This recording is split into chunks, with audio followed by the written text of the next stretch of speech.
Hey everyone. You know something? As a child, and maybe sometimes today, but mainly as a child, every time a little thunderstorm occurs, I'm just like, oh my god, we're all gonna die. This is gonna kill us all. Little did I know that I was dealing with the least of my worries. Where I live, not many natural disasters really affect us. I haven't suffered any horrid floods, tsunamis, deadly hurricane impacts, tornadoes, or um, wildfires, just all that kind of stuff. The natural disasters are no laughing matter, but they are something that can be fun to make a movie with. And so, truth be told, I must say, I do enjoy watching some good old disaster films. I'm not talking about the kind of disasters that you wish you never saw, not movies that are just straight up disasters. I'm talking about films that have disasters, the ones involving where people have to escape from a deadly, I don't know, earthquake, flood, explosions, asteroids, anything earthly and deadly that kills humans or whatever. So those kind of films. They're fun to watch in my opinion. I know it's like we see people dying to death, stuff that can't happen in real life, and I'm just like, yay, violence! But come on, violence can be fun to watch in movies, can it not? If you're like me, you love seeing movies that show off as much crazy violence as possible. Obviously, disaster movies aren't entirely like that, but there is fun seeing what kind of weird, crazy stuff they come up with, what kind of crazy events occur, how many people are affected by it, what the impacts are. Those are fun to see. So I narrowed it down. And today I'm going to be talking about my personal favorite films that involve disasters. Disaster films is what they're called. It's going to be ranked based off of, how exciting the disaster it plays out. I think that's kind of what it is. These are movies that I really like, but also films that play out their disaster portions really well. Films that show off whatever tragedy is occurring in the film, and just which ones show it off the most exciteful and fun, but also tragic. So that's kind of how I'm ranking this list. I've picked up as many great disaster films as I've seen, and then from there I just took them and ranked them on this list based on how exciteful their disaster scenes are. Makes sense, right? That's how they should be ranked in this kind of list. And I'll try to keep it as simple as possible, but it's all based off of, how fun it is to watch people die. I could be going to hell for saying that, but come on, disaster movies are fun to watch, so that's kind of where I'm going with this. Let's get ranking. All right, so here's a movie that you all are probably going to argue with me about, calling this one of the stupidest disaster movies you've ever seen. And I can kind of understand where y'all are coming from. Yes, the idea can be stupid when you watch the film, so truth be told, why isn't it on this list? Well, if I'm being honest, I put this on the list because honestly, I was actually surprisingly able to take the film seriously. Throughout this whole movie, I was able to watch it with a straight face. I knew a lot of people were calling it a hilariously scientifically inaccurate movie, but first off, I'm not a scientist, so what do I have to say? Anyway, yeah, this whole movie I was actually taking it seriously. I wasn't laughing at the stupidity of it all. I actually followed it pretty well. It's a city that lives near a volcano, which ends up erupting and flooding the city with dangerous lava, burning everything. It's a whole wildfire slash flood kind of film. But yes, I understand what people say. Yeah, there's a lot of stupidity with it, the inaccuracies of how it erupts, and I guess what their solution is, involving getting as much water as they can to pour on it so it all will stop heat burning the city. Yeah, it's kind of ridiculous, but honestly, I was actually able to take it seriously. The characters in this movie all had good enough screen time for us to actually feel bad for them. Like their emotions seemed genuine. The terror was genuine. I was actually genuinely interested in what was happening. So the fact that I could take this seriously and I actually ended up not laughing at how dumb it is, I think says enough to why I think it deserves a fair spot on this list. It's a pretty underrated film that I do have a nice opinion on. Here we have good old Godzilla versus Kong. Of course, this is a monster versus battle that everyone would love to see, right? Godzilla is the ultimate movie monster ever. He has appeared in so much media, he is pretty much the definition of movie giant monsters. And then there's King Kong, who is just a giant monkey. They're both different in terms of what their goals are and what their species are like, but they are both really big and do seem like a very interesting pair to fight against. Now, the movie itself does fall flat at parts when it comes to its human characters. It's one of those films where you want to care for the monsters, but you end up getting a lot of screen time with these humans. To be fair, this is kind of a problem that a lot of the MonsterVerse movies have. And in fact, I think pretty much every MonsterVerse movie has this problem. We have these cool, awesome monsters, but yet the focus ends up going towards the humans a lot of times. But anyway, that human stuff, it doesn't bother me too much. It was a little too much of it, but we do get a nice fair amount of Godzilla and King Kong in this movie. And when we do see them together, boy, do they sure pack some action. Their fight is, of course, super destructive and violent. We see tons of damage across the city. Just watching ship blow up and crumble and everything. These two can just pretty much destroy a whole city with their own fighting. I mean, that's what Godzilla is known for. He's known for taking a nice morning stroll and ends up destroying an entire city. But yes, that's what this movie is. It's him doing that, but now he has more motive to fight another giant monster, which of course ends up involving in even more chaos and destruction. So that's kind of where it comes from when putting it on this list. How much destruction and damage there is in this movie? Hell of a lot. So yes, the action is fun, and while it's while the humans aren't as fun, the focus is for this list is how exciting the disaster portion is. And yeah, the disaster of course comes from these two just straight up destroying these whole cities with their evil intentions towards each other. Okay, not evil. I meant like they're different monsters. They of course don't get along nicely. It's one of those kind of versus films. It's a fun one. Yeah, it's not one many movie critics would call great, but me personally, I liked it for what it was. And here we have a comedy. Again, why on this list? This one is a full blown comedy. It's not one that you have to take seriously, but like it's a disaster film that's sort of supposed to be a satire on our I don't know, our society of movie actors, comic actors, or whatever. I've talked about this film a little bit before, so if you don't remember what I have ever said, the film is basically just a bunch of comedic versions of these their own characters. Like this movie has Seth Rogen, Jonah Hill, James Franco, Jay Baruchel, Craig Robinson. They're all playing themselves. Like this movie is literally every comedic actor Seth Rogen can get playing a funny version of themselves in a movie set in Hollywood where all of a sudden some terrible disaster occurs, just burning up the entire city and taking any human they want up to heaven, while other humans end up dying, where potentially going to hell. So it's kind of like a who goes to heaven and who goes to hell kind of film. It's a weird concept that kind of just shows out of nowhere, but at the same time, this movie is hilarious. These characters are have great chemistry. The comedy on them's great. As for how exciting the disaster portion is, it's pretty cool. We see this chaotic mess go down in the opening where the bunch of we see a bunch of famous actors just perish, and just the whole destruction. Then throughout the remainder of the film, it's just them isolating themselves in this home, so it's mostly an isolation film. And then when they go out by the end, there's a giant monster now. Yeah, we just talked about giant monsters, but now we got one in this movie too. Yeah, so it's again just a whole.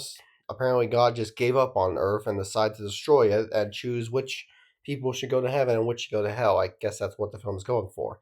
Again, not something you should take seriously, but I kind of did like how exciting and insane the disaster portion of this was. Just seeing all this chaos and mass destruction happen in what's supposed to be a silly comedy was impressive in my opinion. Okay, so I know what you're thinking. Really? An animated movie? Why, in a list of movies that try to find realistic ways to show off disasters, would I include an animated film? Well, I have to say, while this is an anime movie, a kids movie too, meaning there's of course no fatalities measured, I think the portion of this film's idea is pretty exciting and fun. This film is a pretty fun concept of a natural disasters occurring through the sake of food falling from the sky. We kind of follow the story of this boy, this inventor who comes up with this cool invention where he can turn water into food to save his city from world hunger or whatever. And it succeeds as it's able to go up in the sky, come through the clouds, and cause certain food to rain down. Luckily, none of the people in the city have allergies, so he can just rain whatever it wants. One day he'll rain burgers, ice cream, steak, but then, of course, spaghetti happens, and once it gets overfilled, it ends up just completely causing natural disasters, food based. So, yeah, this movie is just food falling from the sky. What's the excitement? The excitement is as the movie progresses, we see just how ginormous and disastrous this gets. Because, like, yeah, this food just ends up destroying a bunch of cities. It goes around the entire country destroying cities, except for the ones that would need the food. It only goes for the ones that have a good enough supply of food. No.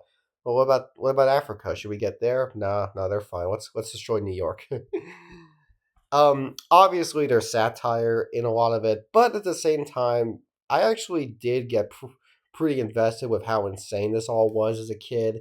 Even to this day, watching this movie, I can only imagine this is like not something you want to happen. You'd think, oh, sweet man, I can eat steak from the sky, but no, man, this just there's just something to it that makes it um, pretty insane. So yeah, it's an insane film, and yeah, I uh, I definitely think that when you're older, you've seen more realistic disaster movies.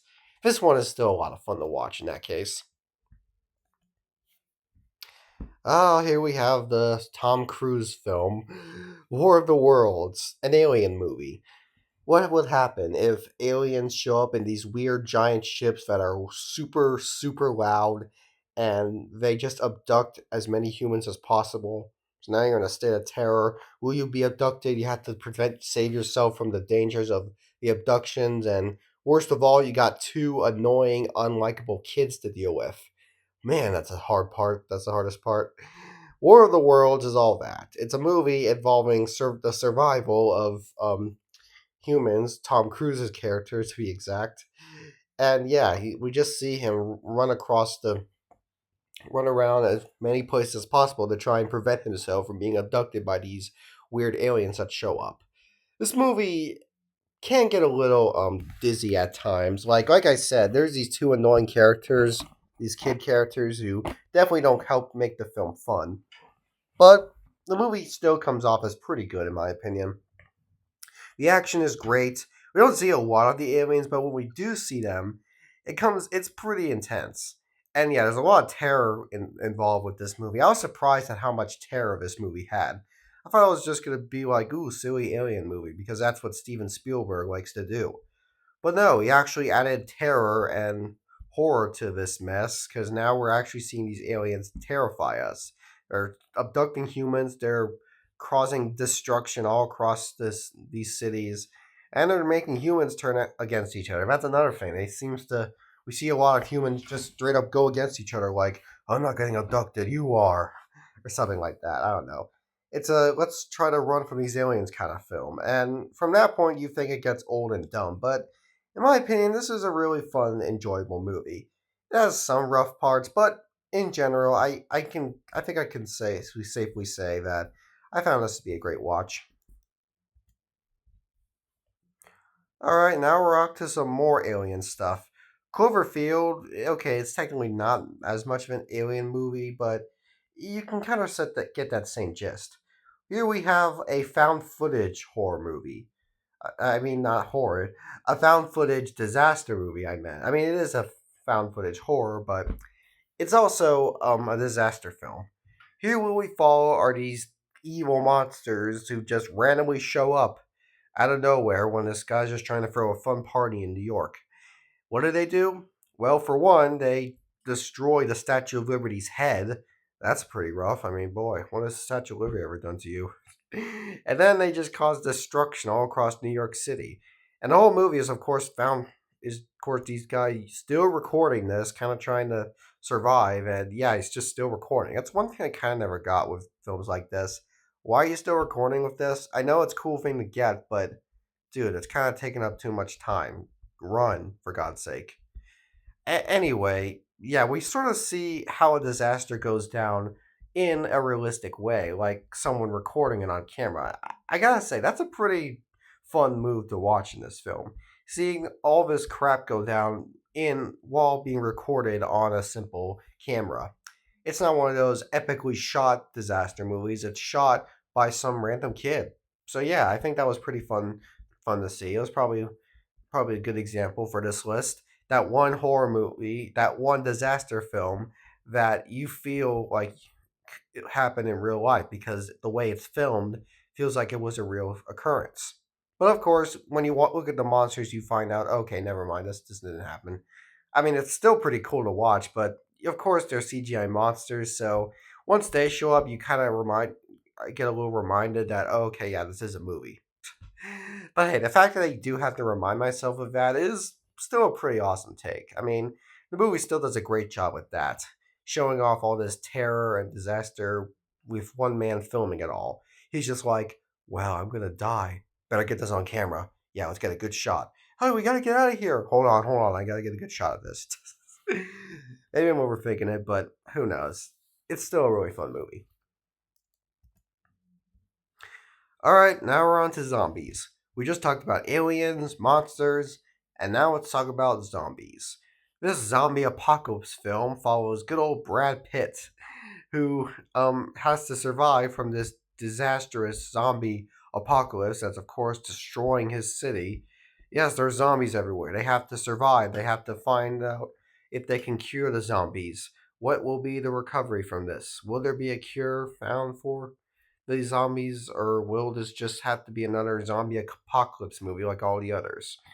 Find out when you watch the film, or don't watch it and instead just hear my crummy review of it. World War Z is quite an interesting zombie flick. I wasn't excited at first when watching it, but as the film went on, I actually became more and more pumped to it.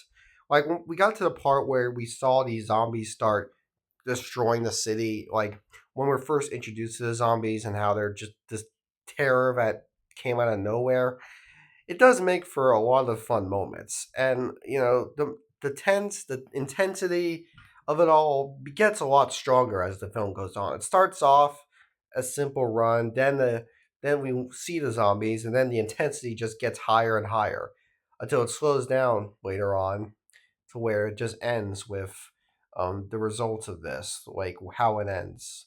Like, has there been an outcome, or is just something that's going to continue happening, or something? I don't know. But yes, World War Z is quite an exciting film. So I was really impressed with how much excitement I got out of it. I wasn't expecting much from a zombie movie where Brad Pitt's the star. I never expected Brad Pitt to work in a zombie flick, but he does, because it is a unique one. It's probably one of the most unique zombie movies I've seen. So yeah, I'll praise World War Z for being a very uniquely pasted and put together zombie flick. I wasn't expecting much, but what I got really excited me and left me speechless a lot of times. Okay, so why Armageddon? Armageddon's not this high up because it's better than some of the other films, but because in terms of the disaster that this movie's story is focused on, I'd say it does deserve this spot. This film tells the story of a deadly asteroid which approaches Earth, and a bunch of it starts destroying a bunch of cities. A lot of terror and destruction occurs. Even New York City, again, for the millionth time, is destroyed in this film with a bunch of small meteors crashing through buildings. We even get a shot of the World Trade Center that is super problematic. I'm surprised this movie just stopped releasing after that all happened. But anyway, now the only hope is to go to this asteroid in space and try to stop it before it actually hits Earth. One thing a lot of people criticize about this movie, other than the fact that it's a Michael Bay cliche film involving sexy men, sexy women, product placement, and a ton of explosions, which, yes, this movie does have all that. It seems that this film came out the same year as another movie with a very similar plot, that being Deep Impact. I did also watch Deep Impact, and that was an okay film in my opinion. This might be controversial, but why I enjoyed Armageddon more than Deep Impact is because while Deep Impact did have that awesome disaster moment at the end, I didn't like it really enough because of its characters. I don't know, none of the characters in Deep Impact really left a good impression on me. Morgan Freeman as the president was an exception. He was definitely the best one. But every other character just wasn't interesting enough for me, and it didn't really excite me much. So because of that, the story didn't run as well as I wanted it to, and yeah, man, I just saw Deep Impact as an average film. Armageddon works because I do have interest with these characters. Like Bruce Willis's character, he's got a lot of emotion, like all of his other characters he plays. Even Ben Affleck, I do not care that much for this actor a lot, but in this movie, he does shine really well as this likable astronaut. And yeah, we the excitement and tension there is with them going to stop this asteroid is pretty much stronger in this movie than Deep Impact, in my opinion. The main thing people say Deep Impact does better is that it's more scientifically accurate. Okay, look, here's the thing. I'm not a scientist. I know I don't have to be a scientist to know when something's accurate or not, but if I'm being honest, I kind kind of feel like I don't really need to care that much about how it was because this isn't already an event that occurred. It's not like they're doing this based off of something they know happened. It's a made up film. So what they come up with is fine. And what they do come up with works fine. How they stop the asteroid, how the asteroid impacts Earth, what happens there, it's all fun and games. There's fun to this movie. I mean, the fun of the just all this destruction we see occur in the opening. Like this isn't something that happens by the end of the film. No, in the opening, the asteroid already has deadly impacts. And everyone just has to brace for their lives how deadly the impacts will become once it actually hits Earth. But they saved the day, thankfully, so that doesn't happen. Still, I like this movie. It satisfied me well. All right, so The Day After Tomorrow is probably the most dramatic kind of film I can imagine involving a deadly disaster. Mainly because while this is made up, it also is very plausible for it to occur. I think that's kind of what scared me with this movie. What occurred really does have terror because a lot of the movies I talked about on this list were just weird random shit that we either do get an explanation from, though it's not very makes a lot of sense, or we don't even get any explanation from it, it just happens. Here we learn why this terror occurs, and it's pretty terrifying. What happens is a couple of people in Antarctica accidentally break off a huge glacier, which ends up rising the ocean levels. That causes more hurricanes, tornadoes, and floods to occur all across this planet.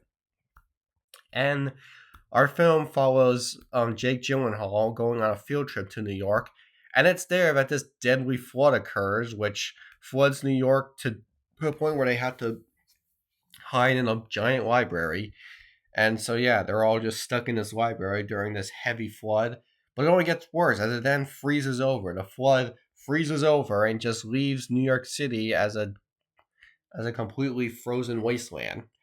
So that is pretty and terrifying, mainly because while there's a lot of things that you could argue about would it make sense for that to actually happen, at the same time, the way they explain it and the way it plays out does make it seem like it could happen. So that's why it's so high on the list because I actually believe how this all occurs, and it definitely scares me the more how realistic a lot of it plays out. The movie loses my interest when we get those bits of them just hiding away, kind of for safety. It goes on for a while, but that's a minor problem. The movie is still great, in my opinion. I was terrified, invested, and my god, when we saw this frozen area frozen over, boy, does it make me wonder how um realistic this movie is and how something like this could maybe happen in the future. Maybe it will, maybe it won't, who knows? But in my opinion, it does sound somewhat plausible. All right, so Titanic.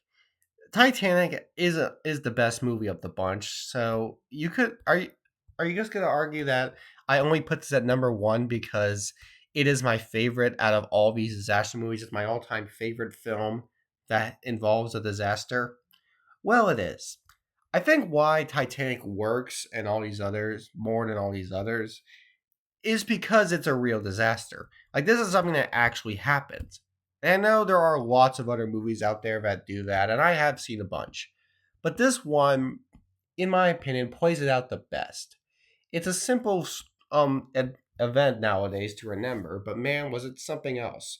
A whole ship sank and killing everyone on board, except for those who escaped in the boats, I get lifeboats, I guess. But still, no. It just sank. It was the water was too cold for anyone to survive. That sank, and it was just a terrible disaster that happened over 100 years ago.